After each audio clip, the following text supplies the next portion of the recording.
ধন্যবাদ। আমি এই মুহূর্তে দাঁড়িয়ে আছি শাহজাহানপুরের একটি পাম্পে এবং আমি যে পাম্পে দাঁড়িয়ে আছি সেই পাম্পে কেবল পেট্রোল দেওয়া হচ্ছে। এখানে তারা জানিয়েছেন যে অকটেন একেবারেই নেই এবং সীমিত আকারে আমরা দেখেছি যে ডিজেল দেওয়া হচ্ছে। আপনি জানেন যে মধ্যপ্রাচ্যের যুদ্ধের যে পরিস্থিতি, সেই পরিস্থিতির কারণে এই জ্বালানি তেল নিয়ে এক ধরনের সংকট পুরোপুরি দেখা না নিলেও সরকার এই সংকট মোকাবেলায় রেশনিং করা শুরু করে দিয়েছে।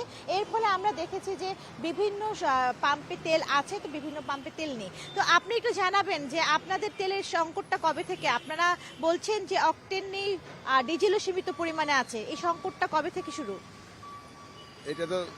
এটা তো সব সময় থাকে সমস্যাটা, সংকটটা। এটা আমাদের ডিপু থেকে তেলটা সীমিত দেয়, যে আমি 3 গাড়ি দেয়, 1.5 গাড়ি তেল দেয়। এই কারণে আমরা পাবলিকের তেল দিতে পারছি না। আমাদের ট্যাঙ্কি হচ্ছে ছোট, 13,000 লিটারের ট্যাঙ্কি, তো রিজার্ভ থাকে কম। এই কারণে এই সমস্যাগুলি দেখা দেয় আমাদের আর কি।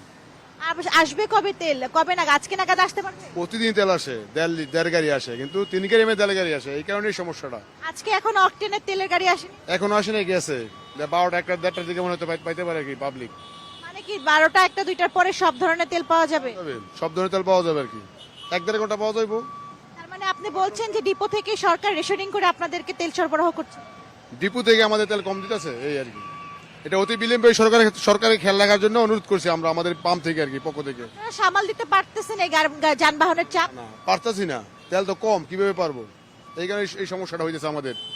দর্শক শুনছিলেন যে এই যে পেট্রোল পাম্পটি রয়েছে, এই পেট্রোল পাম্পে ভিড় নেই বা লম্বা সিরিয়াল নেই, কেননা এই পেট্রোল পাম্পে অকটেনও নেই এবং ডিজেলও সীমিত পরিমাণে। এই মাত্রই আমরা পাম্পের একজন কর্মকর্তার সাথে কথা বললাম এবং তিনি জানালেন যে আসলে বেলা 1টা নাগাদ এখানে তেল ডিপো থেকে তেল আসবে। তবে তিনি বলছেন যেসব পাম্পে এই তেলের সংকট, জ্বালানি তেলের সংকট, তার জন্য দাঁড়িয়ে ডিপো থেকে কম পরিমাণের তেল, জ্বালানি তেল সরবরাহ। তো এই ছিল আমার শাহজাহানপুর থেকে আমার কাছে সর্বশেষ সংবাদ।